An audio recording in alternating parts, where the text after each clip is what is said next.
नमस्कार, सुहासिनीज लाईफस्टाईलमध्ये तुमचे खूप खूप स्वागत आहे. आता वाजलेले आहेत रात्रीचे 1:30 आणि ही गाडी आलेली आहे सामान घेऊन. पण ती आमच्या गेटच्या आत तर आली, पण थोडी म्हणजे अगदी लिफ्टचं जिथे एंट्री आहे ना तिथपर्यंत ती येत नव्हती, कारण की तिचा आकारच खूप मोठा होता, आयसर होता.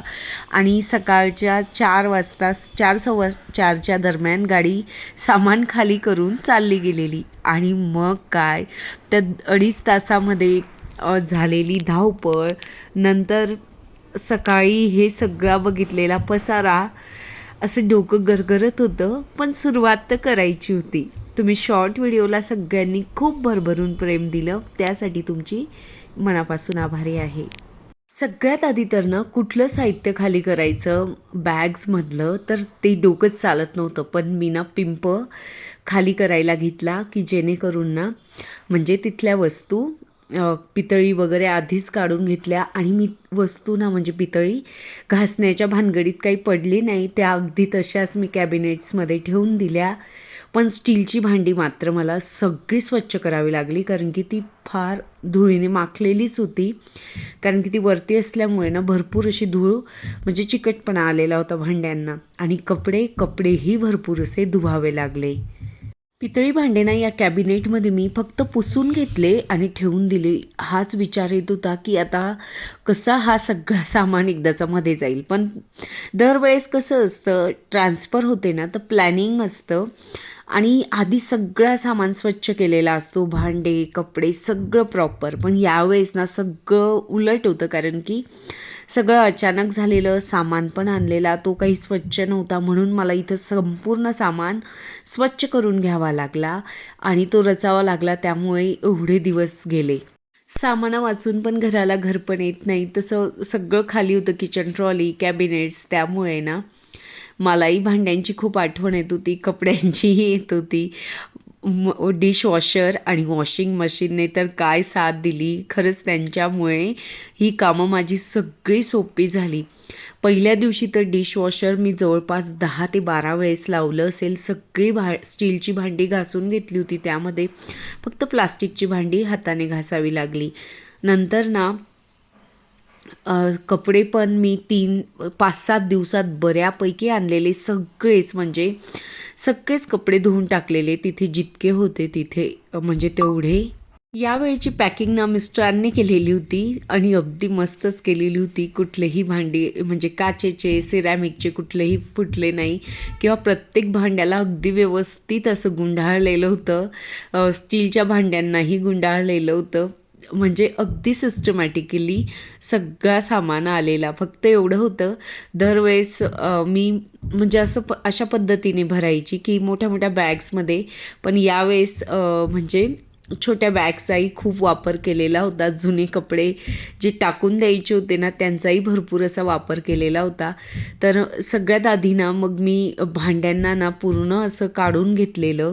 म्हणजे डायरेक्टली किचन वगैरे खूप स्वच्छ करत बसलेली नाही मी, फक्त भांडी स्वच्छ करून ना लावून दिलेली आहेत. आता जसा वेळ मिळेल ना तसं मी किचनच्या ट्रॉल्या कॅबिनेट्स, नंतर म्हणजे आपलं पॅन्ट्री युनिट्स हे स्वच्छ करून घेणार आहे आणि ते लावून म्हणजे व्यवस्थित सामान लावणार आहे. फक्त ती म्हण आहे ना, मोरीवरचं दोरीवर, तसं यावेळेस मी फक्त केलेलं आहे.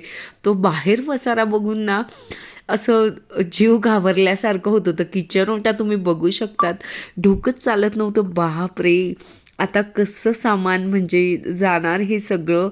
आणि ओपन किचन ना मला म्हणजे यावेळेस खूप जाणवलेलं. ओपन किचनमध्ये पटापट सामान रचला जातो, तसं आपलं ट्रॉली किंवा पॅन्ट्री युनिट्स यामध्ये ना सामान रचायला थोडं अवघड जातं. एकदा लावला की मग सिस्टमॅटिक लागतो, धुळी बसत नाही. पण ओपन किचन जरा लावायला मला म्हणजे 1 वर्षाच्या अनुभवानुसार सोपं वाटलेलं. नंतर हॉलमधलं भांडी तर झाली होती, पण कपडे वगैरेच्या ज्या बॅग्स होत्या ना मी बेडरूमच्या ह्या गॅलरीत आणून ठेवलेल्या होत्या. आणि मग हळूहळू सगळे ब्लँकेट्स वगैरे धूत पण होती सोबत. आणि म्हणजे हे कपडेही धुवून घ्यायचे होते. तर अगदी हळूहळू ह्या सगळ्या प्रोसेस एक एक दिवसानंतर ना म्हणजे हळूहळू पसारा कमी होत गेला. नंतर गॅलरीत तर ना म्हणजे सगळ्यांना प्रश्न पडला होता की कसं हे सगळं ऑर्गनाईज होईल. पण गॅलरीही मी अगदी छान पद्धतीने स्वच्छ करून घेतलेली आणि लावून घेतलेली. मध्येच भाज्या घ्यायला गेली होती त्यावेळेस मी अगदी फ्रेश भाज्या दिसत होत्या तर त्याची क्लिप ॲड केलेली आहे. आणि मग मी गॅलरीना जवळपास 4 ते 5 तास लागलेले मला गॅलरीमधला सामान व्यवस्थित लावायला, स्वच्छ करायला. आणि झाडांचं खूप नुकसान झालेलं. इतकी हिरवीगार टवटवीत झाडं होती पण वाटतं त्यांना पाणी नाही टाकलं गेलं त्यामुळे ना ते म्हणजे माझे हँगिंग प्लांट तर पूर्णपणे जळून गेलेले. तुळस तर इतकी सुंदर होती तीही जळून गेलेली कारण की मिस्टरीमध्ये ट्रेनिंगला गेले होते. आमचे ते घरमालक काका काकू होते तेही फिरायला गेलेले होते. त्या 10-15 दिवसात झाडांची पूर्ण वाट लागली आणि पूर्ण म्हणजे खूप खराब झालेले हँगिंग प्लांट्स म्हणजे काहीच राहिलं नव्हतं. मी हळद आणि चहा पावडरचा उपयोग केलेला आहे आणि तेही स्वच्छ करून घेतलेलं आहे. नंतर इकडं ना हे कपाटी मी स्वच्छ करून घेतलं. भरपूर अशी धूळ बसलेली होती त्या कपाटावरती. आता तिथेही व्यवस्थित मी ना बाजारातून असं रस्त्यावरतीच 100 रुपयामध्ये ना म्हणजे आपलं टिपॉयवरती टाकण्याचे हे मिळतात, क्लॉथ मिळतात. तर ते आणून घेणारे आणि ते टाकून देणारे. मग घेतलं हे कपाट लावायला. कपाटी मी अगदी खूप सिस्टमॅटिक लावत नाही बसली. फक्त बेडवरचे कपडे आत म्हणजे कपाटात ठेवून द्यायचे होते व्यवस्थित. फक्त बाहेर पसारा दिसायला नको म्हणून हे धुतलेले होते सगळे आणि त्यांच्या घड्या करायच्या होत्या. मग मी हळूहळू जवळपास 3 ते 4 तास यालाही लागलेले. म्हणजे हे 10 दिवस 12 दिवस कसे गेले ना मलाही समजलं नाही. म्हणजे एवढं आवरत होती पण ते काही संपतच नव्हतं. एका ठिकाणाहून दुसऱ्या ठिकाणी जाणं, शिफ्ट होणं खूप कठीण आहे. असं म्हणजे मनात आपण विचार करतो पण ते प्रत्यक्षात जेव्हा तो विचार म्हणजे वास्तवात येतो ना अस्तित्वात तर त्यावेळेस ना काय हालत होते. हे सगळं ह्या 1 वर्षात मी पण अनुभवलेलं आहे. यापूर्वी बऱ्याचदा ट्रान्सफरमुळे अनुभवायला मिळालेलं. पण प्रत्येक वेळेचा अनुभव काहीतरी शिकवून जात असतो आपल्याला. सामान भरणं खूप सोपं वाटतं मला त्या मानाने पण सामान लावणं खूप कठीण आहे कारण की ती प्रत्येक वस्तूला जागा देणं, वस्तू जागेवरती ठेवणं, प्रॉपर दिसते की नाही हा विचार करणं. हळूहळू वस्तू कमी होत होत्या आणि मग त्या कपाटात जात होत्या आणि मलाही जरा मोकळा श्वास घेतल्यासारखं झालं होतं. आणि मग ती एक सुंदर अशी संध्याकाळ झाली. त्या दिवशी माझं म्हणजे 95% सगळं सामान आत गेलं कपाटांमध्ये आणि घर असं मोकळं मोकळं स्वच्छ आणि सुंदर दिसायला लागलं. आणि खरं तर ह्या संध्याकाळचा देखावा ना असं वाटत होतं कुठल्या तरी पिक्चरमध्ये बघत आहोत. इतका सुंदर मला वाटत होता. आणि त्यानंतर दुसऱ्या दिवशी मी हे सकाळीच शूटिंग घेतलेलं आहे. आधीचं पसारायुक्त असलेलं घर आणि नंतर स्वच्छ असं चकचकीत दिसणारं घर. तरी बारीक सारीक वस्तू थोड्याफार राहिलेल्या आहेत वरती. त्यांचंही आता वेळ म्हणजे जसा वेळ मिळेल तसं मी नियोजन करून लावून घेणार आहे. सिलेंडरही बाजूला काढून घेतलं होतं कपाटामधून कारण की पाईपलाईनही मी जोडून घेतलेली होती. मग त्यामुळे आता सिलेंडरचं काम राहणार नव्हतं आणि किचनही असा छानपैकी स्वच्छ झालेला होता. ते बघून मन अगदी प्रसन्न होत होतं. म्हणजे ज्याही वेळेस घरामध्ये असा पसारा असतो ना तर असं आपल्याला खूप असं म्हणजे हृदयावरती ना असं काहीतरी दगड आहे असं फील होतं. त्यानंतर बेडरूमही म्हणजे अगदी छान असे स्वच्छ झालेले होते. फक्त एका बेडरूमची मी शूटिंग नाही घेतली कारण की तिथे तनिष्का उन्नती झोपलेल्या होत्या. मी सकाळी शूटिंग केलेली आहे म्हणून हा बेडरूमही अगदी चकचकीत स्वच्छ दिसतोय.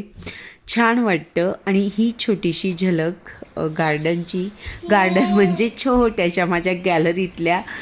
माझ्यासाठी हे गार्डनच आहे. ज्यांचं खालचं घर असतो बंगला असतो त्यांच्याकडे भरपूर मोठं असं गार्डन असतं तयार केलेलं. पण जे फ्लॅट्समध्ये राहतात त्यांच्यासाठी ही गॅलरीतलंच गार्डन म्हणावं लागेल कारण की ते बघूनच ते खुश होत असतात.